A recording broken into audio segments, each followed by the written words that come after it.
Good afternoon. It's Wednesday, the 16th of December 2015, just after 1 o'clock. Welcome to UK Column News. I'm your host, Brian Girish. With me in the studio, Mike Robinson. The weather is cold, wet, and dingy. We're not going to talk about it anymore. So let's get straight on to the Constitution. And of course, we're witnessing in these present days and weeks literally the ripping apart of Britain's Constitution. Indeed, so here we are. This is actually not the Bill of Rights, it's the Declaration of Rights, which was the precursor document. So this is one of our key constitutional documents, later ratified by the next Parliament as the Bill of Rights. Well, who says we need a Bill of Rights? Because British Bill of Rights, some people seem to say we need one, but in fact we've already got one.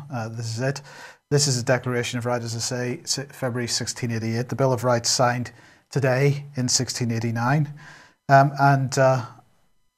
Declaration of Right was imposed on William and Mary as a condition of them assuming the crown. And in other words, they would only be elected, because in theory at least, we still elect our kings and queens, if by the people if they accepted its terms. So the Declaration of Right and the Bill of Rights clearly state that, for example, no foreign prince, person, prelate, state or potentate hath or ought to have any jurisdiction, power, superiority, preeminence or authority, ecclesiastical or spiritual, within this realm. So it can be clearly seen that every EU treaty imposed on us by Parliament is unconstitutional. Here's evidence that our monarch has broken her coronation oath, because by giving royal assent to EU treaties, she has broken her oath. And of course, other constitutional rights given by these contracts, the Declaration, the Bill of Rights, is the right to bear arms in our self-defence, the right to petition the sovereign, the fact that we can't be imprisoned without cause, that the government can't arrest us if we disagree with government policies, habeas corpus, which can't be denied, no person compelled to make loans to the king, and there will be no tax without the approval of Parliament. So in other words, no taxation without representation, as they say. And soldiers and sailors will not be billeted on civilians. And of course, government will not impose martial law during peacetime, or in fact have any standing arming during peacetime. We're going to come on to that in a second. So it's perhaps ironic or treasonous maybe that today the House of Commons Constitution Committee hears evidence from business organisations and local government on the union and devolution. Well, who's going to be on the panel that are being queried by the Constitution Committee? We've got Stephen Herring, Head of Taxation at the Institute of Directors, Martin McTighe, National Vice Policy Chairman, Federation of Small Business, Sir Richard Leese of the Core Cities Organisation, and Lord Porter of Spalding, who's Chairman of the Local Government Association. Well, what kind of questions might they be asked? They might be asked, well, they might have been asked by now, because it started at 10:30 this morning. What are the most important elements, of the union from a business perspective? How and to what extent do differences in government policy between the nations of the UK affect business, and so on? So it's really all about devolution and splitting up the union, not maintaining it. Now, of course, I mentioned Sir Richard Leese, who from Core Cities. He's one of the so-called panellists. For more on Core Cities, do have a look at this article on the UK Column website, Rotten to the Core. Brilliant as always by Martin Edwards, but that'll give you an idea of what the Core Cities initiative is all about. And to add insult to injury, a new Armed Forces Bill is at the committee stage today. The need to have an Armed Forces Bill comes directly from the Bill of Rights, which, as I say, came into force this day in 1689. That requires consent of Parliament to be given to maintain an army in a time of peace. Well, are we in a time of peace, at least notionally? So they still go through the motions of this Armed Forces Bill. Of course, did someone say that we need a British Bill of Rights because we don't have one? Whoever that was, clearly an idiot. But anyway, the Bill of Rights this bill being taken to committee today. Nothing too much of note in it. It really amends one of the previous bills, except for clause 14. So let's have a look at that. This is from the Library of the House of Commons Library document there. Clause 14 does not amend existing legislation, but makes freestanding provisions.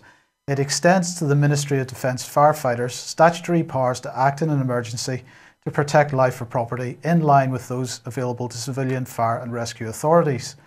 Firefighters will have the power to do anything they reasonably believe to be necessary to protect life or property, or for the purpose of extinguishing or preventing a fire, to enter a premise or place by force if necessary, and to close roads and regulate traffic. So that all sounds pretty reasonable, doesn't it? You might expect that that would be the case, except for this, because back in June, the Financial Times reporting that Ministry of Defence is seeking bidders for military fire and rescue services. So in other words, this is going to be privatised. And who's going to end up with this contract? Well, the FT reports companies such as Serco, Babcock and Capita have been invited to submit proposals to run the Defence Fire Risk Management Organisation, which employs 2,200 staff at 78 defence fire stations worldwide. So what we're talking about here then is putting into law, apparently under this new army bill, the right of Serco to break down your door whenever they see fit. Obviously, it's couched in the language of emergency and fires and so on, but that can't be right, Brian. Well, it's absolutely right, Mike. It's what they're doing. It's massive privatisation. I'm going to mention this a little bit later in the news. But of course, all of this going on, and I'm going to say once again, where are British senior military officers? What we're being told is that they are running absolutely scared. They've never come across this before. They're not being consulted. They know the military is being stripped away from under them, but they do nothing. So just a little plea from me with a smile on my face.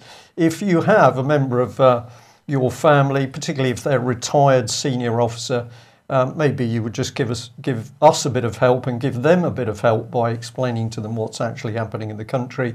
So the military being cut, draconian cuts, this is to force the military into the European army system. That's happening very quickly. And of course, privatisation to get even control of the armed forces away from the public, protection of the public, and into the hands of corporate backers. This is very devious policy, Mike. It's subversion. It is treason. It is treason. It is. Yeah. Well, perhaps Prince Charles is going to step forward to say something about this or not. Now, this Mail article we think is very much deeper than you may think on initially reading through. But what's it all about? Well, it's about the subject of Prince Charles being sent highly classified cabinet documents for decades. And the Mail is crowing in the first instance because all of this has been exposed.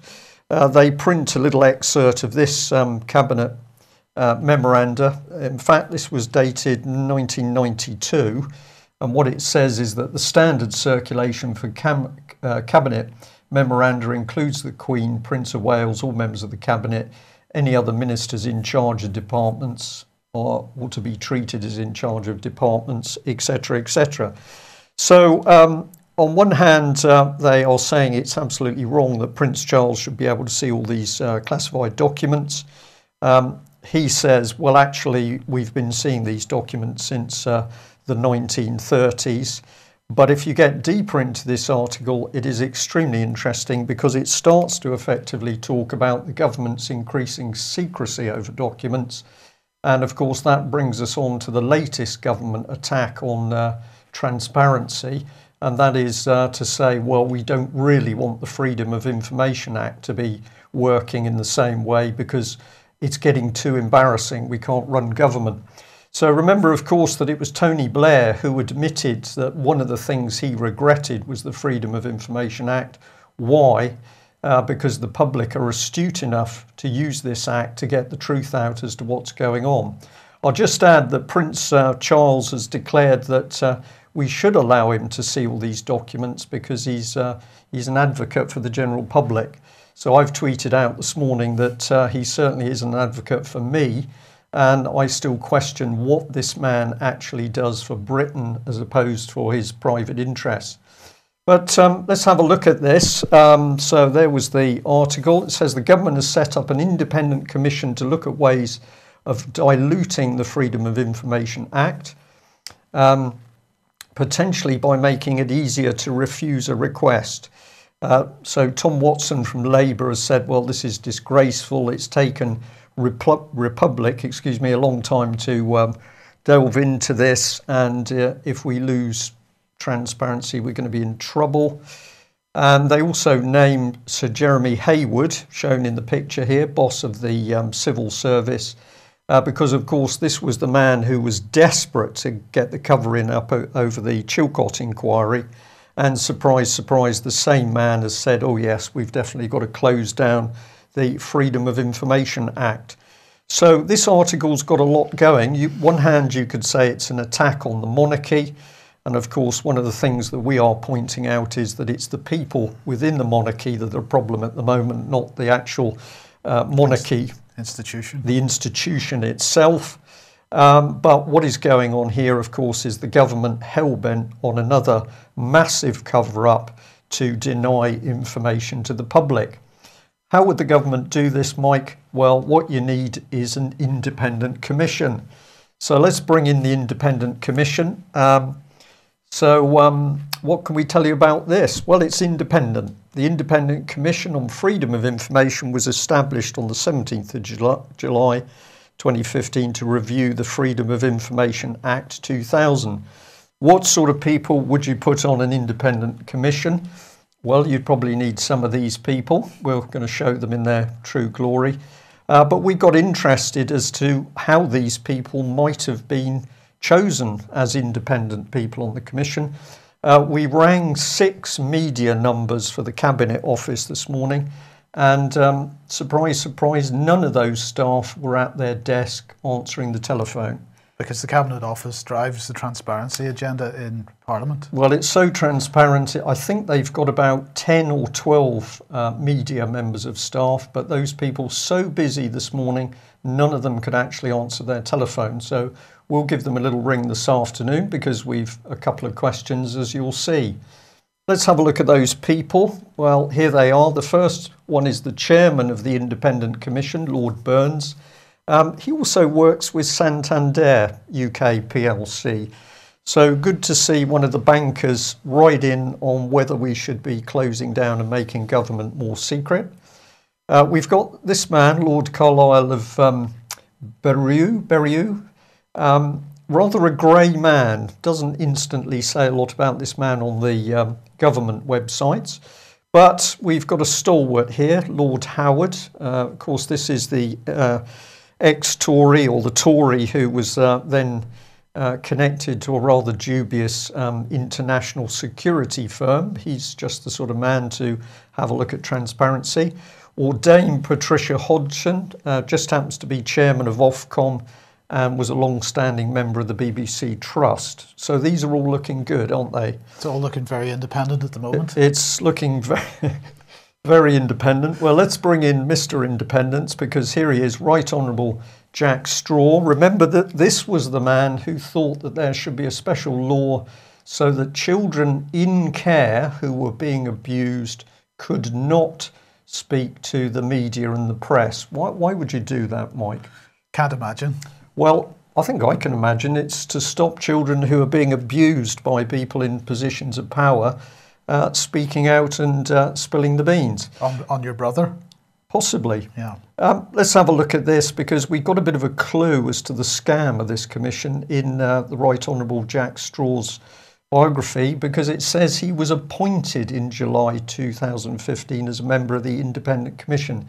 So my question here, Mike, is who appointed the independent commissioners?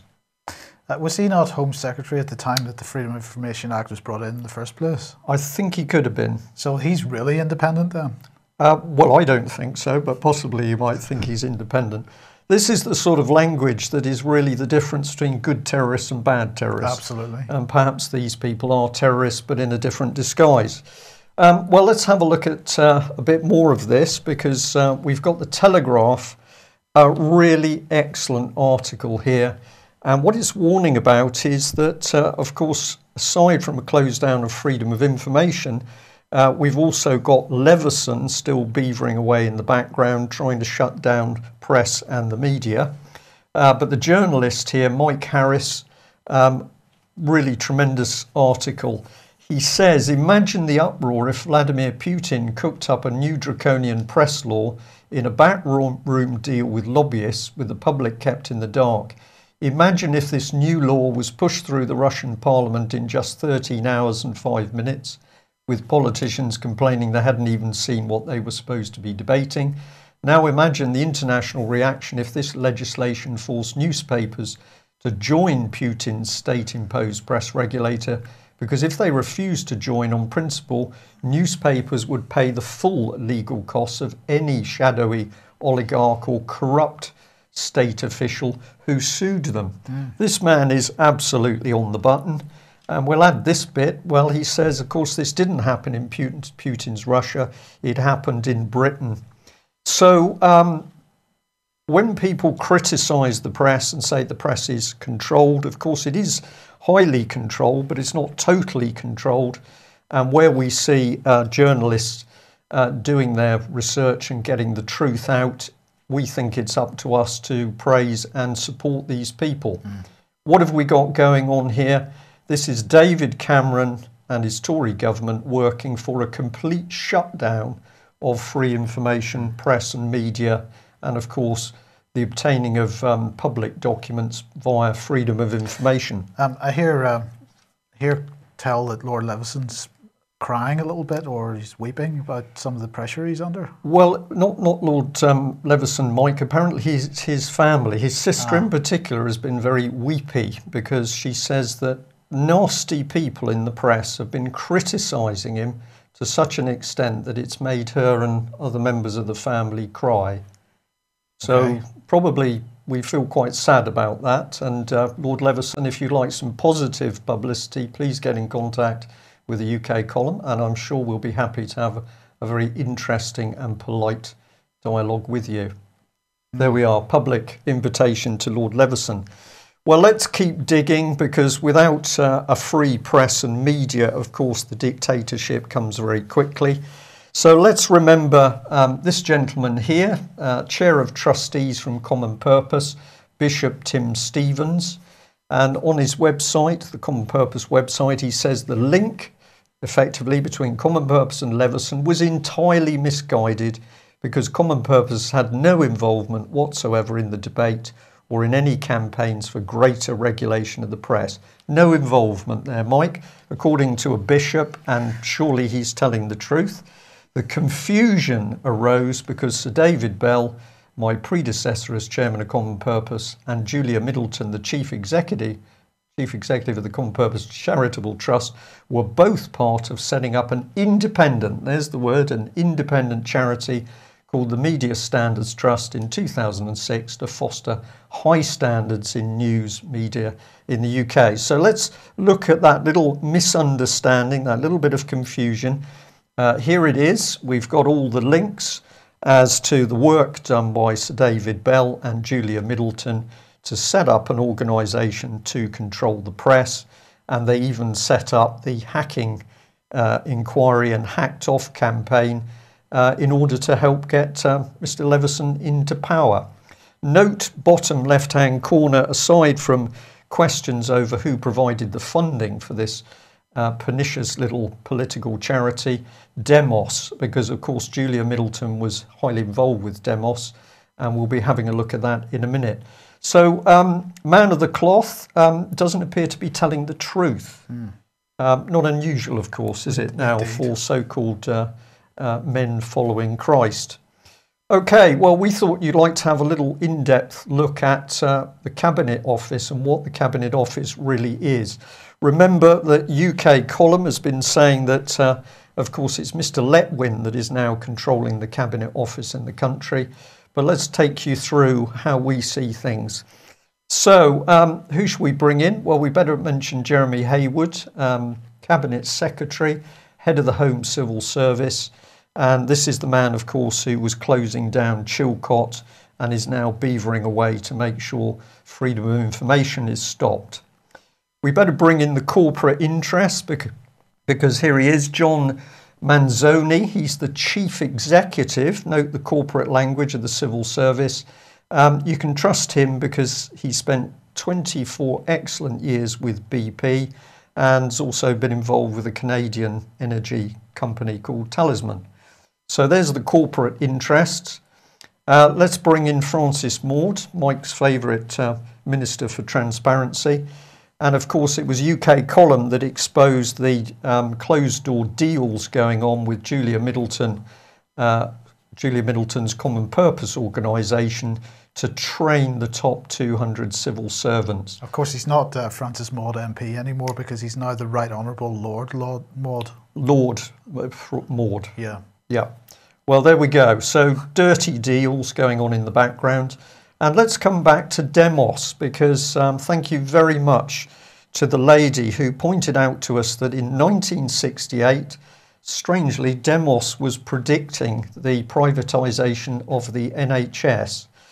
We've seen this particular pamphlet book, and if you go through it, you can see that step by step, everything taking us towards the privatisation of the NHS. This is the plan, Mike, straight out of Demos, and of course Julia Middleton intimately connected with that.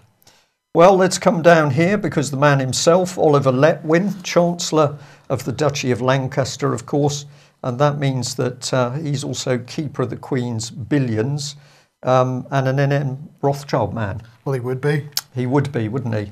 Well, we also discovered that he'd written a book. What was that book? Well, it was called Privatising the World.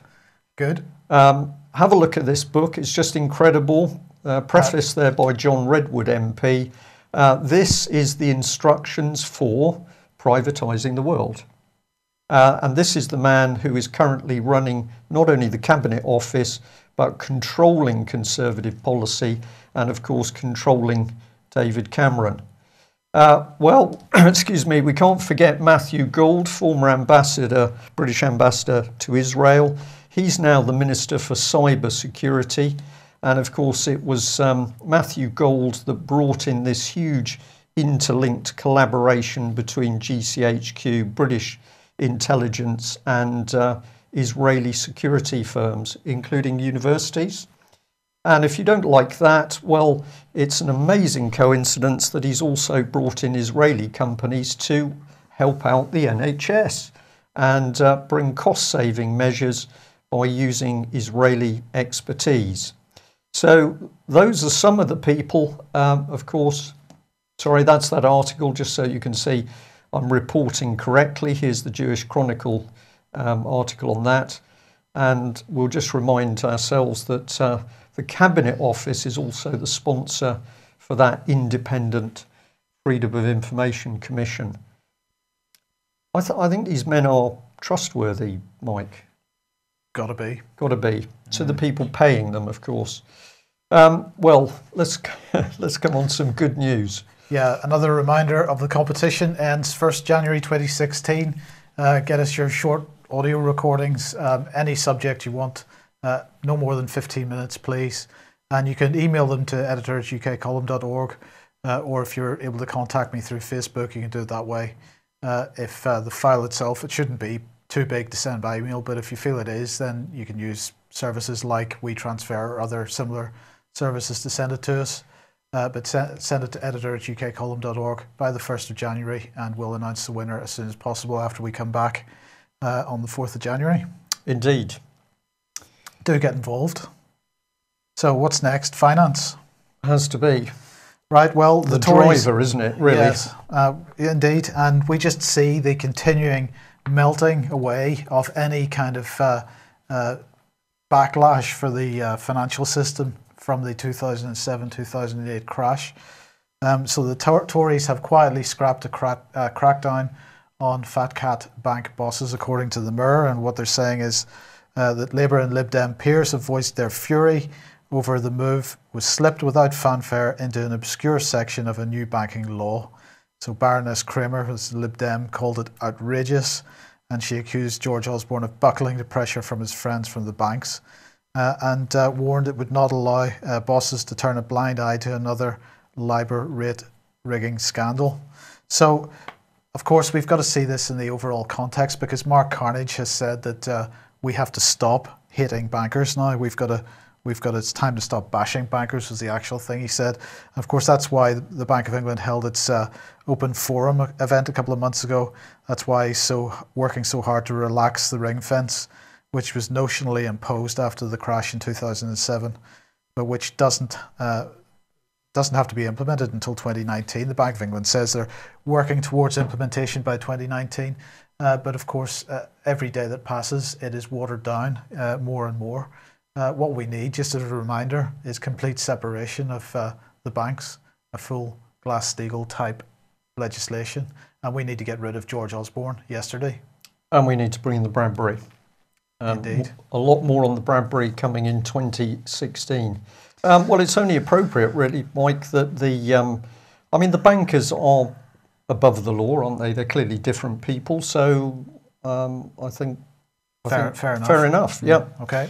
I didn't quite know how to put that, but let's use this as an example, because a lot of people sent us this article or references to it. There was an appeal recently when a gentleman who'd been convicted of homophobic crime through preaching in the street.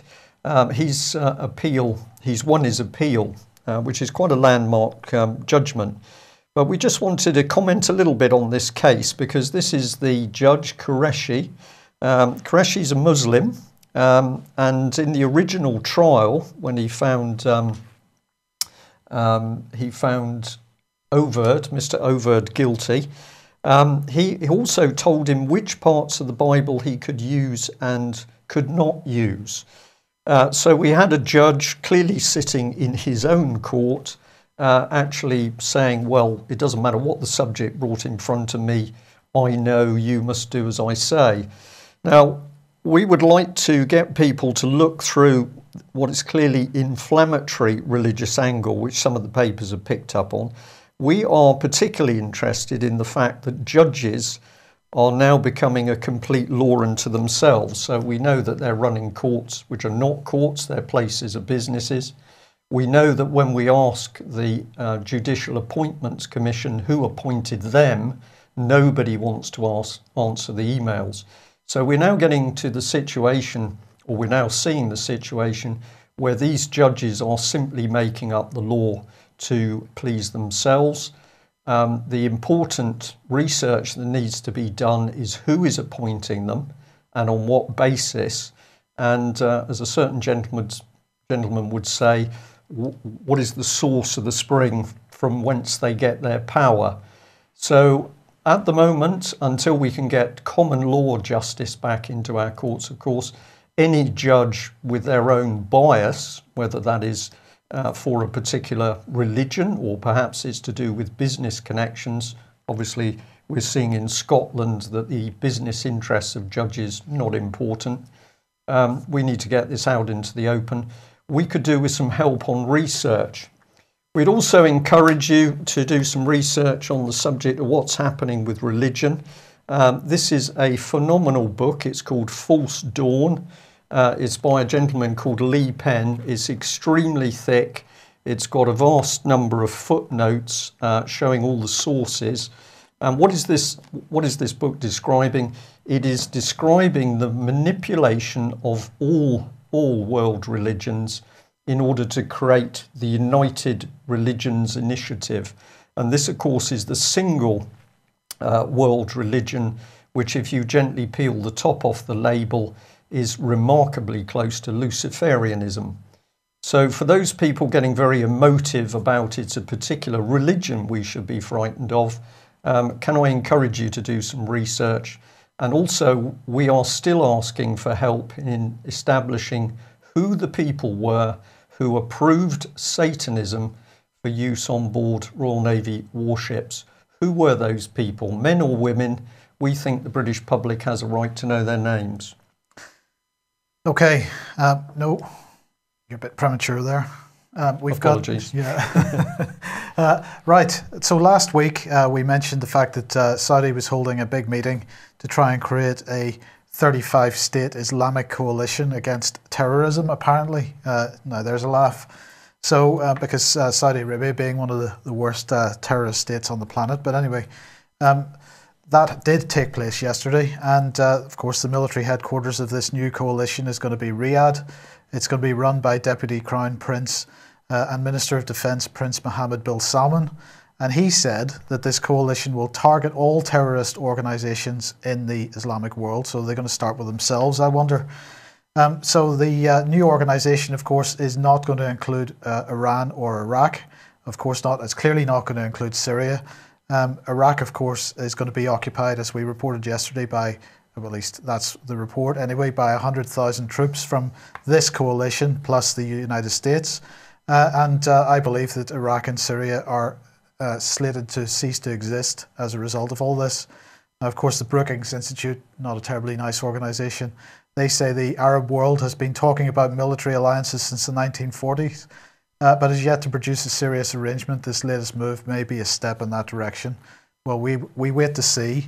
But bearing in mind that all that Saudi has done over the last number of decades is incite terrorism, we'll see whether this actually turns into something different. I think not. Well, we'll also say, of course, they're in the background, presumably helping to fund the latest commission saying that Britain is no longer a Christian country. Let's not forget that Justin Welby, Archbishop of Canterbury, refusing to answer the questions at the moment as to who funded the commission put forward in the first place by the Wolf Institute, but with Saudi and Qatar both in the background.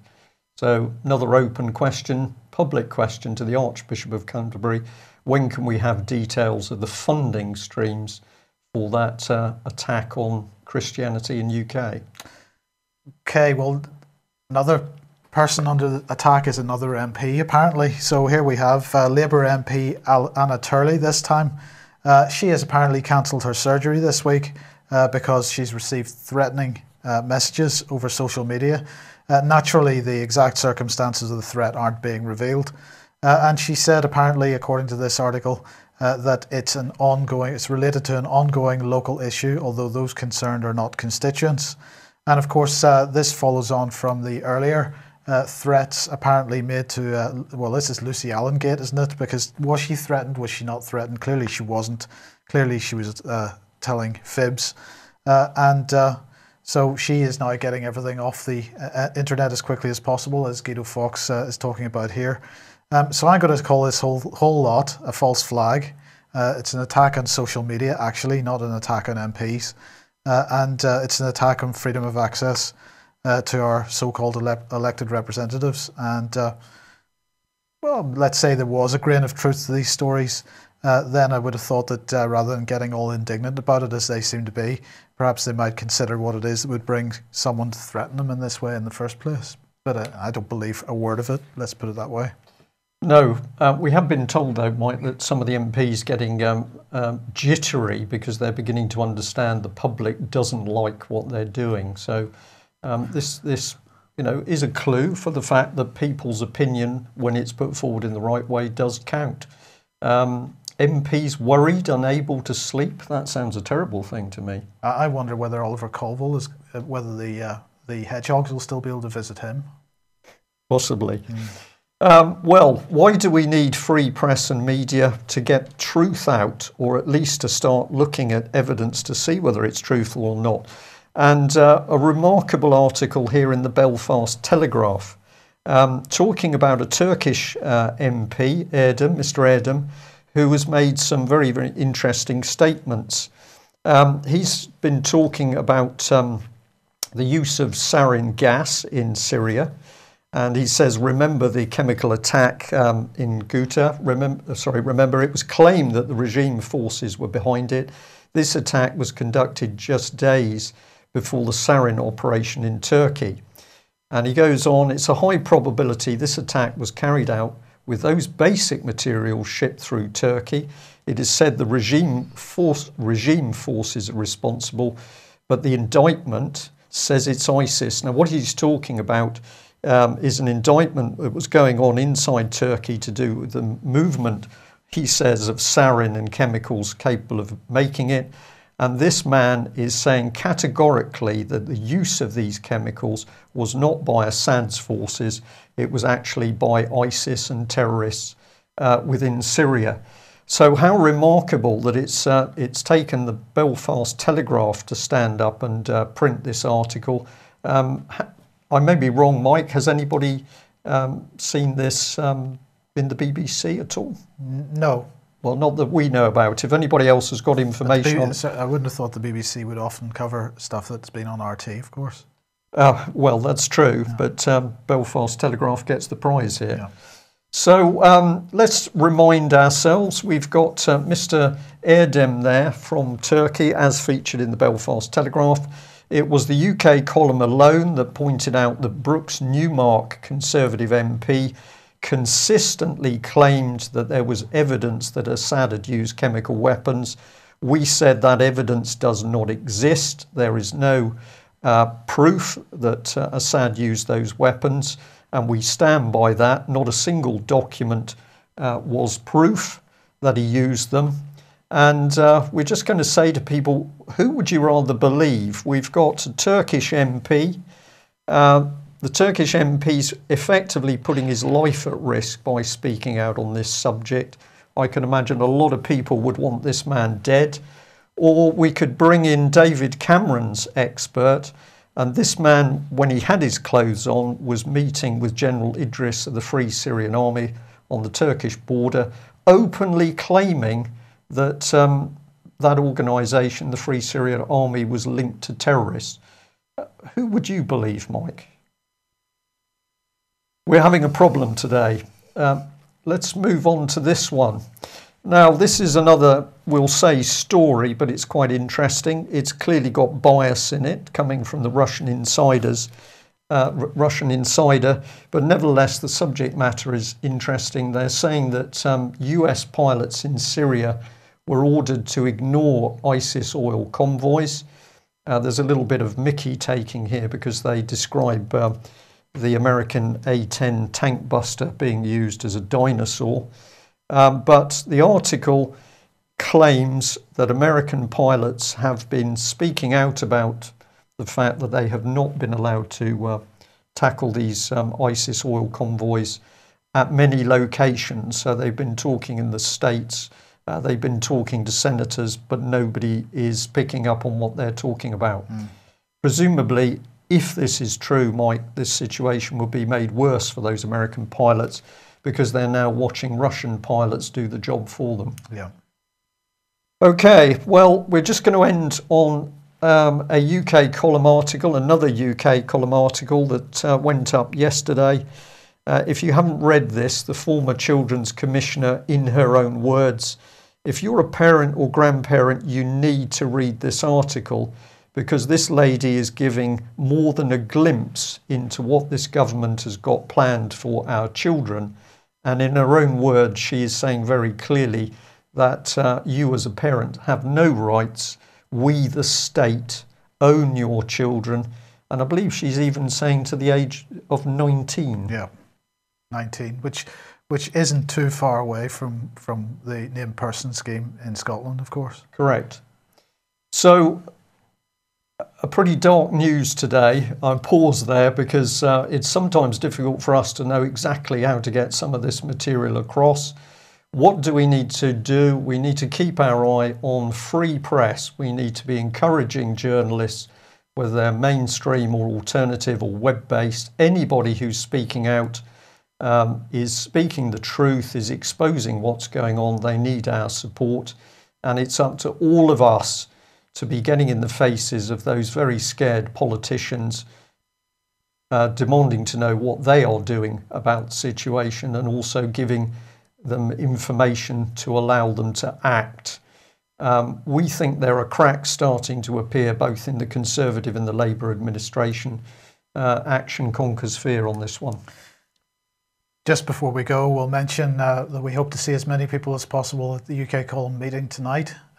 It's going to be a bit more relaxed than usual, so we'll have some food and some, no doubt we'll be drinking some beer. Indeed. Yes. Okay, so if you're local or can travel to come and see us and have a chat, we would love to see you. I nearly forgot. A couple of people have asked for a brief update on Melanie Shaw. I can tell you that Melanie is in accommodation now, which is of a reasonable standard. She's just trying to get her life back together. But of course, one of the problems ongoing is the fact that she's still finding it remarkably difficult to get access to her son, and that process being controlled, of course, by social services. We'll see what happens on that front. And also, Robert Greene still doing some excellent campaigning against child abuse, and we'll be giving an update on Robert Greene on Friday. So join us then if you would like the latest news. Mark Anderson joins us tomorrow, so we'll see you then at 1 o'clock. Okay, that's it. Thanks for joining us. Bye-bye. Bye-bye.